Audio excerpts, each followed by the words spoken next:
My research every morning yamna nungaiba ngasi ki live sida kaima khadang ise naw ise chal singda present tawjage madudi karigino hai matamda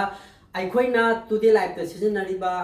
khogi production loinana digital and the essential part ani leba digital gi manungda ise naw ise chal singna yum sinarga mobile phone mak ta recharge tabu matamda paisa phangaba aduga tv gi recharge tabu matamda adagi mai gi bill thiba paisa thiba matamda insurance gi paisa thiba matamda bus booking car booking advaita tongan digital gi lairiba pumna maksida cashback lairiba adugi mathakta kanagumba karamba bank tasu paisa hapa matamda lupa mangasi paisa phangya habji isinaw ising lair moi adubu my research ayurvedic company da karigumba adomna paisa happy batardi 0.5% soidana maki cashback company na pirakani adugi mathakta akoina hauzik company na hairako matamda mayamna isinaw ising ngasi ba hokda lairiba company chama gi mathakta lairaba india da lairiba company singju ururaga mayamna wakhal khanbi ba yai karigi da mukta si mangi basu mayam laire tak basu mayam laire hauzik chul tapna chap basu mayam lairi aduga masi gi chap chaba marama makhtang ai samnakna thamjage karigi ma choi yaw tar su isinaw ising sina ngapiu ai khoi gi direct selling sigi federation of direct selling gi treasurer से अखोगी MD Ashok Kulhari न पाइबन अदुन मरम वरगा अखोगी अतोपा मना अखोगी vice president से अखोगी इकाई खुमजरबा H के लतिकुल इस्लाम ना मसी vice president अदुन मरम वरगा India the लैरिबा करम कंपनी न करी तौगे करम मफम द पैसा कमाइना लोकल लिया है बने चिंग लोइना उरबा मतुंदा अखोगी इकाई खुमजरबा अखोगी गॉडफादर हाइ तारे अखोगी MD अशोक कुल्हारी ना यामना तमना खलबा मतुंदा अखोगी प्रोडक्ट से आउन प्रोडक्ट ओइना पुथोंना कन्ना होनादना हौजिसु यामना मतिक चाना अखोगी असोइबा कया सेमदोबा मतुंदा ngasi phawda lairiba system sigi manungda asiam hadesta my research gi system siga akoi lambap tawnaba yaba aduma system ama bhaw ngasi phawda laitri khwaidagi phajaba system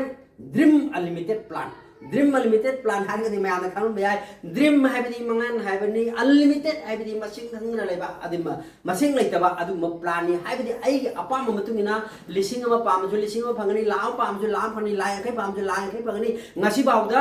40 lakhs per month lakpa adumba ikai khumnar jabaratan pariya ji akogi marte yauri aduna mathangi chahi kharagi matungda thamada lupa crore ma lakpagi akoi utpang ngamakani ngasi bawdi 36 lakh 40 lakh pawgi akogi ma income ulle aduna marmarga isilna isesal singna akogi company har kanda akoina company mayam chiki akoina kanara su hulubadi leite adugi haijabu su leite akoina pamjari akhang basi kai no hai matamda company na kari piri gi have benefit che company na asuki matik benefit piri akoida 80% benefit akoina phangba aduma benefit pi aduma mayam di details ta soidana maki khangma ngamgani habidi hayang kona ngasi aina wahi khara haijaba asaida aduga telaba matam jigi manung da puna khangan badi ngamjaroi adubu chawra pama khangna bagi damakta pare aroi beda lakchage hauji ti production che aikoina nimit kudingi scenario product che to the life ta hauji market ka rate ta adum manaraba aduga handabu ju yaraba aduma my research ayurvedic production je ise na ise sangna season abirabadi MRP DP business volume MRP DP business volume lai besina ngasi babde se chal chingna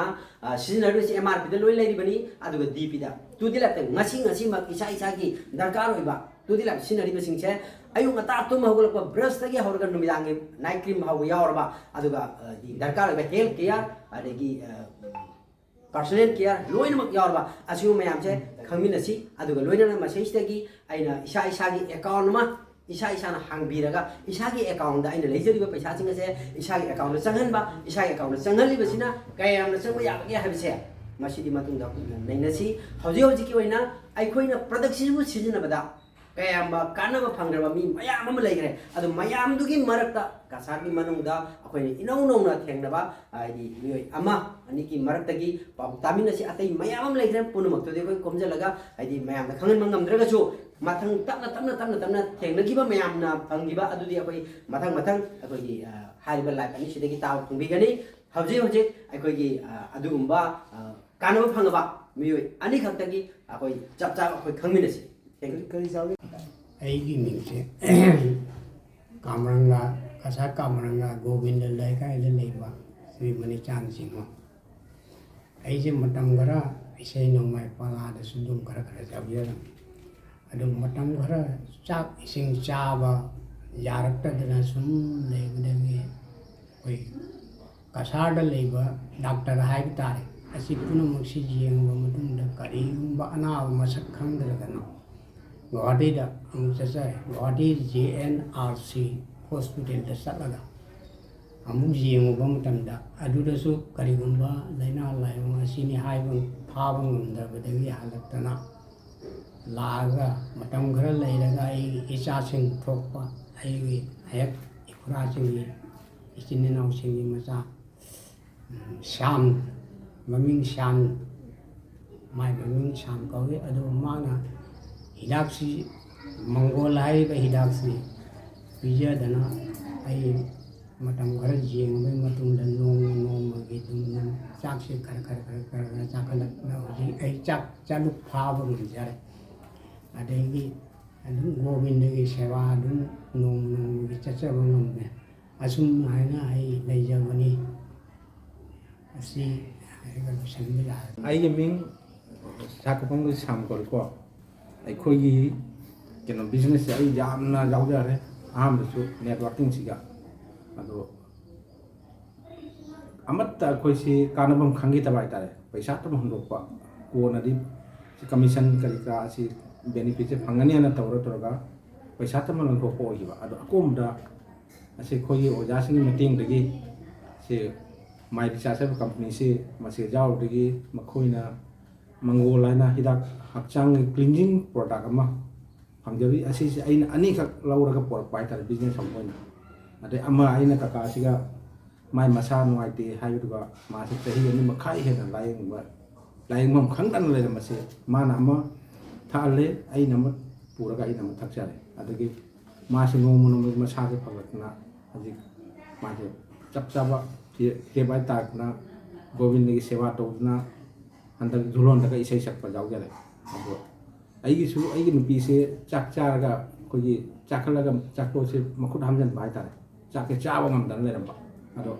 ꯑꯁꯤ ꯑꯃꯨꯛꯇꯪ ꯊꯛꯄꯗꯁꯨ ꯃꯥꯁꯦ ꯆꯥꯂꯨꯛ ꯐꯥꯅ ꯆꯥꯕ ꯉꯝꯕ ꯍꯥꯏꯇꯥꯔꯦ ꯑꯁꯨꯛ ꯌꯥꯝꯅ ꯀꯥꯟꯅꯕ ꯄ꯭ꯔꯣꯗꯛ ꯑꯁꯤ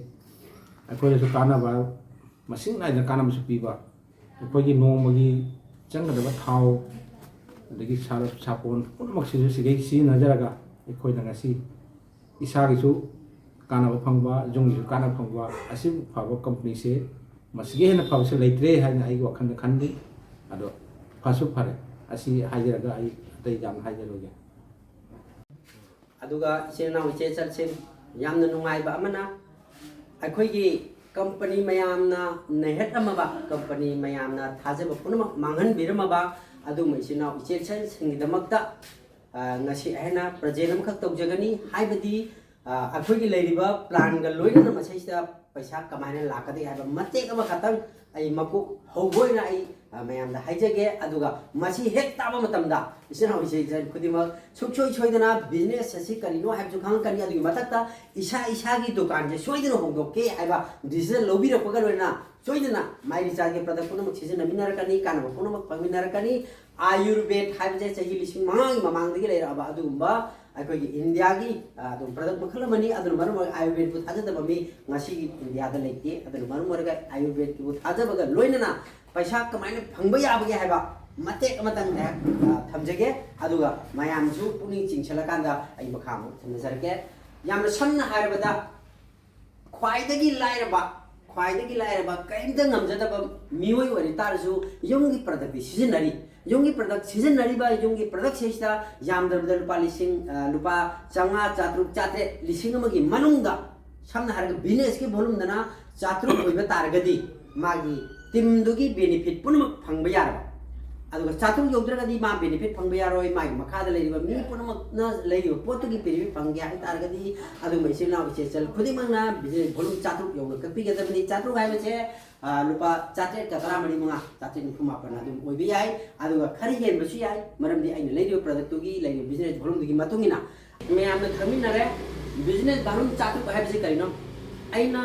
ꯃꯪꯒꯣꯜ ꯑꯃ ꯂꯩꯔꯒ ꯊꯛꯑꯦ ꯃꯪꯒꯣꯜꯁꯤꯒꯤ ꯃꯃꯜ ꯂꯨꯄꯥ 794ꯅꯤ ꯂꯨꯄꯥ 794 ꯄꯤꯕ ꯃꯪꯒꯣꯜ ꯑꯃ ꯊꯛꯄꯗ ꯍꯧꯖꯤꯛ ꯃꯌꯥꯝ ꯇꯥꯃꯤꯟꯅꯈ꯭ꯔꯦ ꯑꯩꯈꯣꯏꯒꯤ ꯏꯌꯥꯝꯕ ꯑꯃ ꯃꯁꯥ ꯌꯥꯝ ꯐꯔꯦ ꯅꯨꯡꯉꯥꯏꯔꯦ ꯆꯥꯕ ꯊꯛꯄ ꯌꯥꯗꯗꯅ ꯆꯍꯤ 2 ꯃꯈꯥꯏ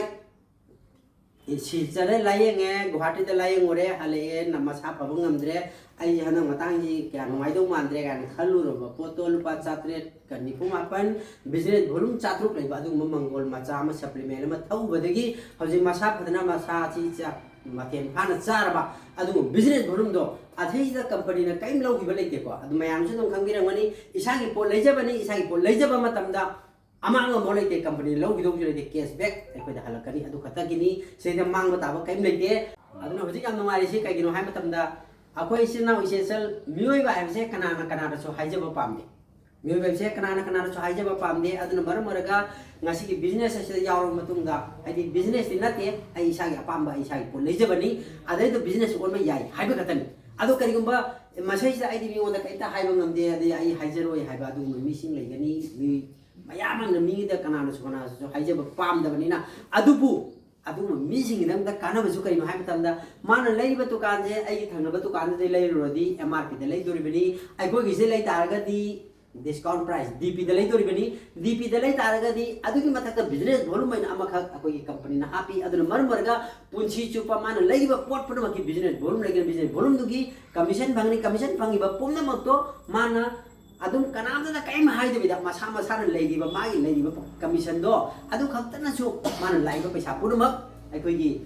माना सिजन यागनी मोबाइल रिचार्ज तब यागनी अदगी माना हेक लेनिंग पोट लेब यागनी अदुगी मथाता करिगुम लेद्रबा माना सुंगिंग निंबिद्रबा माइ पैसा जे लुपा 5,000 लाबा 3 लाबा 2 लाबा 3 लाबा अरु कंपनी न केद्रो के मसिन पाजे पैसा लतो हिद्र पैसा लतो हिद्र तानी मासे केस ओने पीरेगे न मखादा चेक ओने थाजलगनी को मदुगी चेक लापा चेक तो आई होरेन सोय नमकी थागलके मयाम अदुम उगनी हाइबे चेक से मानो ngथागी लुपा 5,000 का चंगा की मथक मंगोन चंगा लेबे चेक से मा हनबो येमुदेबा पोतु दंग लेरे चाबा दे ngथागी असिगुम खंगदो मिसु मयाम लेबो खंगदबा मी मयाम लेतारसु कंपनी लुपा मो मांगनदे कंपनी ने कइदोवी कंपनी ने डायरेक्ट मसादा चेक मनावै थाजलकनी अदो तारदी चेक मनावै ता अदुदी पैसा लुपा मो मांगनदे कंपनी ने लुपा मो मांगनदे हाइबे मांगनदे हाइबी मयाम थाजबिरिको अदुगु मथक तो अमन कइनो हाइ मतमदा अखोई कंपनी से लेयो पैसा से अकाउंट से कमाइना पैसा लाहनबे याकेदा चेक ओइना लाहनबे यागनी अकाउंट डायरेक्ट चंगलप यागनी अदुगा अमना इसागी वॉलेट चंगप यागनी वॉलेट चंगपगी नुंगाइबसिना कयदा वॉलेट चंगयो पैसा से डायरेक्ट अखोन फ्रेंचाइज थाजल मदंग पोट लेबे यागनी करिगुम आई पॉकेट लेबे पैसा सिदी डायरेक्ट लेबे यारोय मरमदि कंपनी दा थागनी कंपनी दे आई वॉलेट लाकनी आई वॉलेट की फ्रेंचाइज थाजंग फ्रेंचाइज दे मु आइना पोट लेगदुरी हाइबनि मत सांगी अदुना मरम वरगा इसिना इसेसन सिंगना खंगजदबा हजदबा अदु मिसिंगना सुमाइना लेरगसु अदु कनागुम इसिना सिंगदी ए पैसा की दम तोय तारदी करिनो तौ हाइरिंगै तौरगे मी क्या उनोगे उनरगे आई हाइरिंगै तौरगे हाइबा अदai पैसा याम पामबा इते पैसा पामदब मी लेब्रा हंग याय दु पैसा पामदब मी लेतेको पैसा पामदब मी लेत्रगसु पैसा दु लाखनब होननिंगदब मी दुदी पैसा पामदबगी मनुंग चले ngasi lekai lekai da akhoi gi isirna isation singna akhoi tumina dum leijaba kaimong mapan thokna asa mo leitaba adu mayum da leibang ngam jaba masa je george leiba ai kari tok sikena koi chen chen na kaino pislo pa da sulak no bonari mi sing do paisa la pa ma ko bune ba adu yum da pham ga leiba kaim honaning da ba akhoi gi khara akhoi isinaw sing da haraga pham ga sana da wati ba ngang na da leiba mayam do paisa pam gi manung chali hai mi ya adu mar marga paisa pam ba kangbu gi demakta पैसा कमाइना लाहनबे यागे जे मखल अहुम थोना लेगनी हाइबि stage करिमता लेजदबा कांगु लुपा 500 चादु लिसिंग दगे हेना लेजदबा कांगु मोगिजु stage अमा लेगनी लुपा 5,500 lakh कांगु अदुगिजु stage अमा 5,500 पुथोप ngambगिसु लेगनी lakh पुथोप ngambगिसु income लेगनी अदु मथंग मथंग आई जिक आई मयामदा share top जरके मयामदा यंगिनसी यामद्रबदा 99,000 पर्सनल ग्रुप बिजनेस वॉल्यूम आई अमदी आई की टीम दगी 1,000,000 बिजनेस वॉल्यूम ओइरबा अदो इतारगदी आई से अनक्वालिफाइड सिल्वर डायरेक्टर हाइगनी मरमदी अनक्वालिफाइड हाइबगी मरमदी क्वालिफाइड ओइनबगी दमकता अककनबा थादुदा 33,720 मेंटेन तो दरकार नहीं 30,000 मेंटेन तौरबदी माबु सिल्वर डायरेक्टर हाइगनी 99,000 सिदा अदो कनागुम लेक अमा मागी 70,000 दौरे अककनबा थारो 30,750 मेंटेन तो इतारी मा लामे हेंदे अदो तारी माबु सिल्वर डायरेक्टर हाइगनी माने सिल्वर डायरेक्टर हाइ मतमदा अपुनबा कंपनी की टर्नओवर दगी ग्लोबल टर्नओवर दगी GTO इन लुपा 4% कंपनी की 4% फंगबा होनी 4% फंगबा तारगदी लुपा 2,000 होबिया अहुम याय मरी होबिया मंगा होबिया अदि 2,000 मरी मंगा फंगबा होतारी मा mana nangai charamba mayam je free da lem na chaba horani ngangai mal pali singa mana puthokoni chani na puthokoni chamana bin pali singa mani bang charamba mayam do mali sing manga di chaba thobung mani aduna maram margai chingau sing nai koina khangni na da je karmai na paisa phangge mango da percentage kya paisa lakadoi no do amkan khangni ji business volume na poro le business volume jaw rai aduna di business volume amma dagi horaga lising amaga chamri maudra ga mapan asigi manung da kari adom na ko lebi bataraga di 6% adom da commission lakani aduga 6% la amatung da amu lising ma chama dagi na lising ni ga tamapan maudra mapan lising hom jog da ba adugi business volume na 8% lakani adudagi mo paisa khara leidana kari ma 3000 business volume dagi na 5999 ni manung da business volume da logo taraga di 9% cashback lakani adugi matak tu amu 6000 and above 6000 dagi na matak da kari ma logi tadi 15% mamu da 15% income lakani 15% income lakpo kangbu ginya achoba income amala ani maram diga yonda chaun lei tadi chaun commission phangi pik na lerga na pik na phangi achoba sing to gi lepraga macha singi subna gi business volume chatru lupa chate chanipan degi horga lising gi manung da leiba matam da business volume chatru thoko je business volume chatru se aina kari gumba ai lek tara go hundo semena project pa che aina sidai je lising lupa chatru kata ko to business volume chatru ni ko lupa chatru te lupa lising go manung do bi ai chatru kata ngoi ba adu mi trahum doi lei tadi paisa kamai ne phangba yage thama da paisa kamai phangba yage ai du ai myam da share tok jarake ma se sumaina ahan ba khwaidagi chawba business volume na descending type ta mona adum arrange tawgini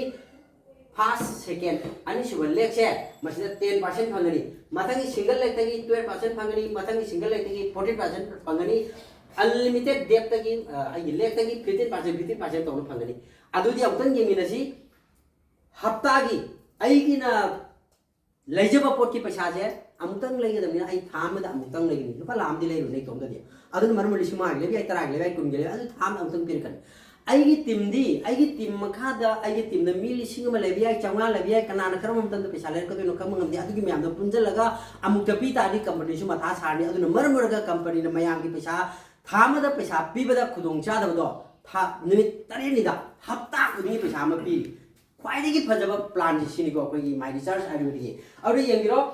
tarik amadagina tarik taru phomung da adom da paisa adom gi makhagi tin leiraba aru tang tare ta paisa payout pirakani ba tang tare tagina tang trai thoi baw da leiraba adu tang trom de payout pirakani tang trom de gi tang tra ni pan baw da leise tang tra pan da paisa pirakani tang tra ma pan dagina tang kunmari baw da pise tang kun ga manga da payout pirakani tang kun manga dagina eno da man thadi aru baw da leise tarik ohum da pulap ga pirakani adudi buje ina haije ki bado paisa kya phangadi gong teng yemi sigi chatruk ani sigi 10% wai tani lupa humpu ga tani sigi chatruk simagi lupa humpu drani toini sigi chatruk simagi lupa marfu mari ni sigi chatruk unlimited sina rahum de babuna lupa mongani adoi ta di sinau se serjeng akoi jengmin nasi habedi seida akoi lek taraga humdoi lebni trom doi sida lek mari se khaido karji adu lek mari trom doi lek mari khaido ke ta di lek mapan sida lek mapan jid mapan marfu matroi lupa chani pan tara le lupa maudra khatang phangmani ko mayam ni apik pa chani pa birang ni ko apik pa paisa sina ka maina chobu oilak ke hadom ta mayam ni si lupa chani pan tara adagi di 14% da lupa marfu mari adagi 12% da lupa humdrai thoi aduga 10% da lupa humpu punjal lupa lising ma kun ga taru lising ma kun ga taru khe tang taru phomom da legoi ta di tang tare ta ma pya lakani lising ma kun ga taru adugi matung da mathangi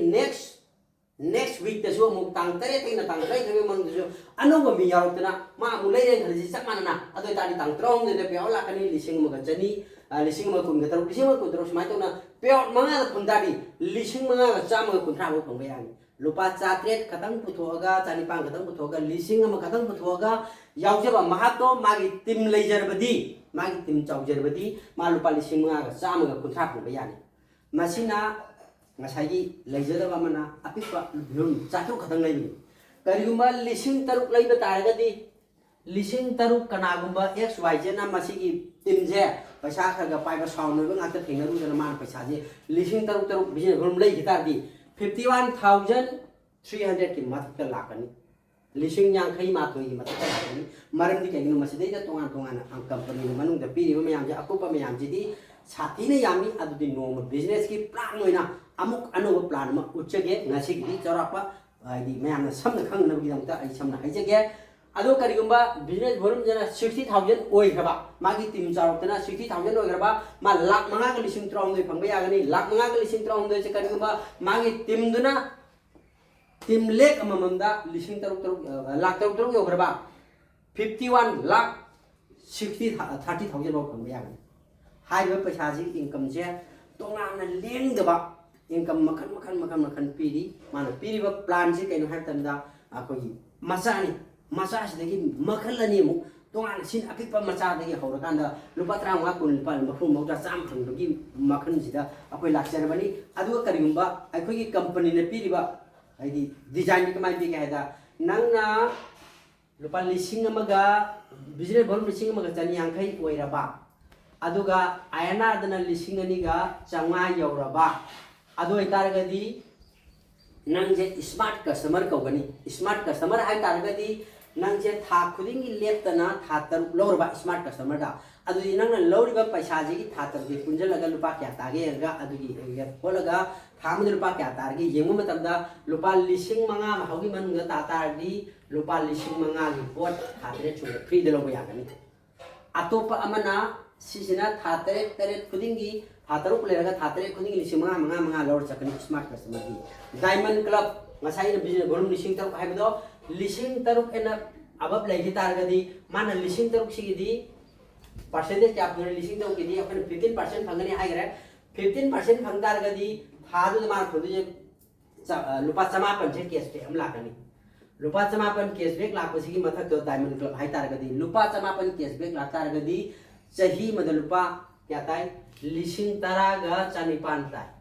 मंगुंदा पीरिबे beneficiary सिनाउ किंगी मिदसे अंगम बना तोबि ngamdabana pikna tobi rasu akai balite ngamba targadi kari gai diamond club ta changoi doi no haibdu ne na thamjani di adu aikoi thingu busu ngamoi paisa tan ba pamba paisa lakna bo bana bada magi opportunity le raba adu mai capacity le raba adu matum da ka kha chagi ko adu lupa lising tara ga sanipan se akogi diamond club to bo nu pa amra phangani adu ga kari ma tare chuba thada taruk chuba tha mapung phar ga tare chuba thada mauna kari benefit pigani lupa lising tare ki pot ma free da pigani adu lupa lising tare pot ma free pigani ga sahi ma pharadi sahi ma pharba thadra thoi tarong doi chuba thada lupa lising tara ma thoi pot ma free da pigani ado company na puna piri se sahi ma lupa lising kungali pan ga chani pan lupa changa chatru lising tara putho ma lupa je lupa lising kun pan lakta di adu gi nimitu da gi punchi chuppa gi waina magi pocket gi lupa mo puthok tana aroi ba matam aude di koi sin na ya kani aduna kana go lising tara putho pangamba lupa lising tara putho pangamba ni pan putho pangamba bije borum lising tara lo bangamba isin nau chingna hai ba diamond club se changbi rabadi चाही अमगी मतुंग the पुंसीगी वैना इसागी लाइबा पैसा दुदगी लुपा मो काई न चक्की यानी सिगुंबो opportunity से ngasi बावदे लेति को अदुना मरम मरगा हौजे सिगी सिदा कानबा पिरिसि लिसिंग को निपान चानी पान सि खतन नति को लिसिंग को निपान चानी पान सिगी मथक त करी कानबा पिरि गे हाय मतमदा कंपनी ना लिसिंग को निपान चानी पान पिरे लिसिंग को निपान चानी पान से हौजे इसि को लिसिंग कुन ग निपान गा चानी पान सिम दि पि है करिगुमा आइना रिटेल प्राइस लेर मतारगदी सुमनगी अखोगी 10 to 30% J 10 to 30% J company ना अखोदे कैंपेन पीबनी अदुना एमआरपी देगी डीपी दे पीबनी अदुना मसी से अखोने थाम दे रुपा लिसिंग म चौम यांखे गुम ताई अदु सही म पुंजन मतारगदी रुपा लिसिंग 30 का चनी गुम ताई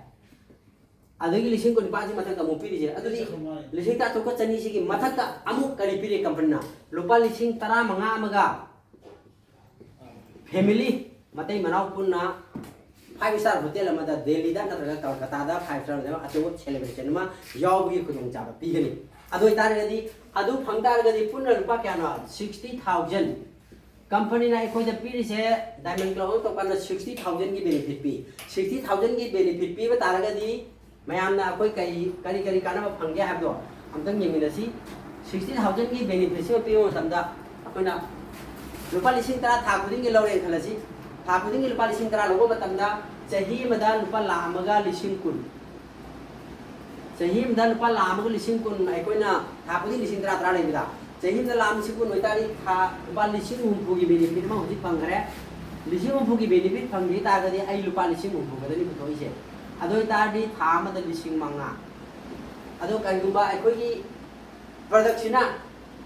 बिजने भरुम लिसिंग तरुक से कया नोगे द लुपा लिसिंग तेरे नसु ओबि यानी निपान सु यानी मापन सु यानी तरा नसु ओबि यानी लिसिंग तरा मा सु चंग या करि मरम नो हाय मतमदा लिसिंग तरा आइना बिजने भरुम मचा आता लई उता द लिसिंग तरा मा चंग बिजने भरुम अचौना द लई उता गदी लुपा लिसिंग तेरे नसु ओबि या गनी अब से आइना लिसिंग तरा के चावना रबि बाबने अदो आइदी क्वाइदि पिना आइदी पिसा इन्वेस्ट तौरगे अदुगा इनकम बोना तालगा तनि मान बिजने भरुम लुपा लिसिंग तेरे किलोरे कलजी ताहदे मरफु मरी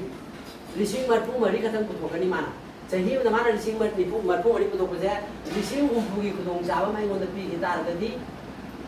अखोइदा लुपा लिसिंग कुन मरी खतने अखोइ चाहिए में पुथोकते है लिसिंग कुन मरी पुथोक तारगदी लिसिंग अनि खतने अखोइना आमद पुथोकसे अदुगी मतुंगा उनसिगी ओइना लुपा मो इन इन्वेस्ट तौररोय आइगी इमुंगी दरकार लेबो पोट पुनमक लुपा लिसिंग कुनिपान फंगरबा आइना अमुखना पैसा पुथोकगी मथौ तारे अंगम बजिंगना कनागुंबा अंगम बैसिन नाउसिना बिजने बोलुं लिसिंग तक हौबियु ngamjadaba tim semjake haiba kamuna tim sembiu tim semju ngamjadaba mingoda wamta haiba ngamjadaba yam ikai thiba mina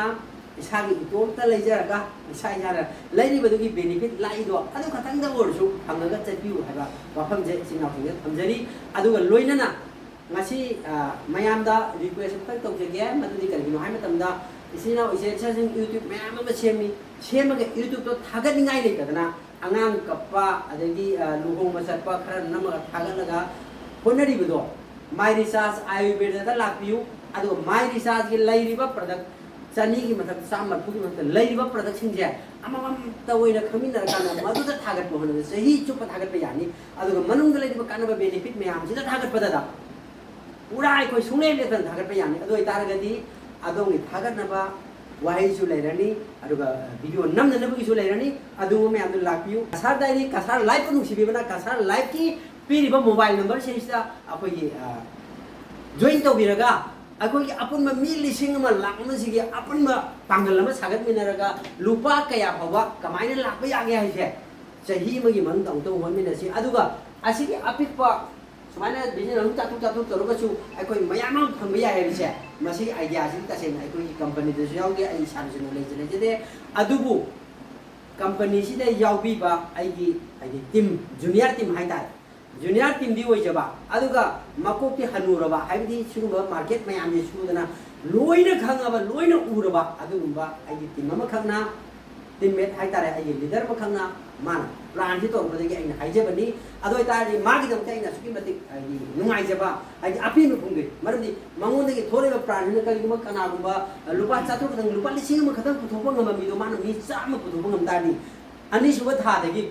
मी चाम पुथोबा ngam लुपा लिसिंग म पुथोबा मी चाम पुथोबा ngam बा अनि सुबा था दगी मान प्री दा लुपा म तिंगरा पैसा पोट चाबा यारनि मन लुपा लिसिंग मरि मंगा लापा होनि मा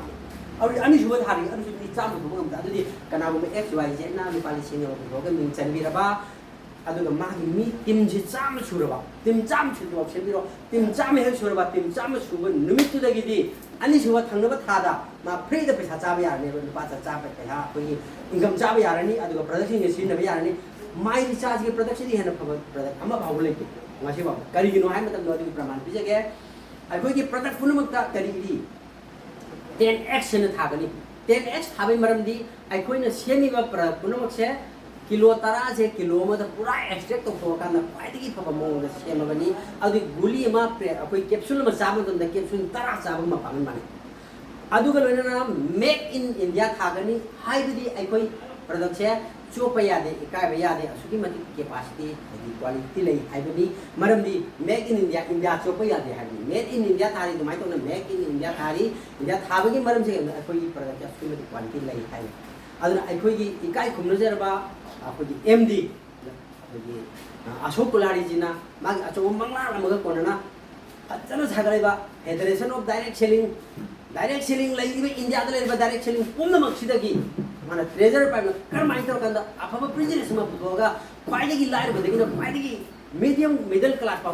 acho awang ba agi income ma tan ni ba yagadagi haiba wakan kala kanda puthopira pani aduna maram warga isino isel singna company panbada haidi nungai taba adagi ato company singna ni si haijeri bisida haidi wahai sida nungai taba yaru su ngapiu aduga hajaba business se ngasi bahau ama bahau le ko kari gi no hai matam da mana low riba percentage se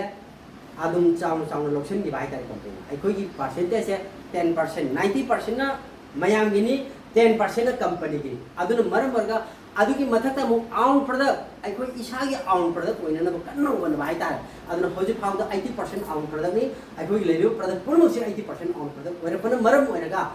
mai recharge ni ngasi tapna no gi wang khalatana hoji che chahi mada 700 crore gi manunga ko turnover tauri adu 700 crore gi no turnover tawa company se machine yam de adu mathatu da amka mu paidi phajari sina ai khoi gi mai recharge ayurveda se 35 surba sikum mai recharge ayurveda se 2025 ki april ki tang kun ga mapan da paidi ki best award marketing gi award season 3 award pangraba adu marketing system amani masida lai system je dream unlimited plan je masida hena phajaba system ama bauda ngasi bauda lai masidi isina official sai hanam ne wakta yawbiramba isina khudi mangna masigi pdf sibu ubiraba masigi plan sibu ubiraba kanam tana karimta haidu loina khangani haiba phamje thamjaraga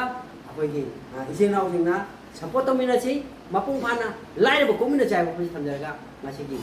lai sibu sin thank you